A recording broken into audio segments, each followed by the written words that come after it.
Garments শ্রমিকরা কাজ বন্ধ করে রাস্তায় নেমে আন্দোলন করতেছে। এতে শুধু শিল্পেরই ক্ষতি না, দেশের ভাবমূর্তিরও ক্ষতি হইতেছে।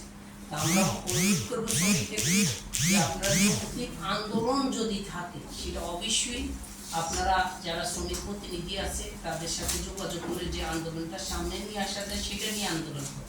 অযৌক্তিক আন্দোলন করে দেশের শিল্পকে ধ্বংস করার কোনো অধিকার কোনো শ্রমিকের নেই। আমরা আপনাদের প্রতি আহ্বান রাখবো যে আপনারা আপনাদের নিজ নিজ কর্মস্থলে যায়া আপনারা কাজ করেন। যদি কোনো দাবি থাকে আপনারা আপনাদের ম্যানেজমেন্টের সাথে কথা বলে দাবিনামা মানব সম্পদ বিভাগ মানে অ্যাডমিন বিভাগে দেন। ওনারা যদি আপনাদের দাবি না মানে আপনারা মালিককে দেন। মালিকও যদি আপনাদের দাবি না মানে তখন আপনারা রাস্তা অথবা ফেডারেশন অথবা অন্য পন্থা দাবি আদায় করার জন্য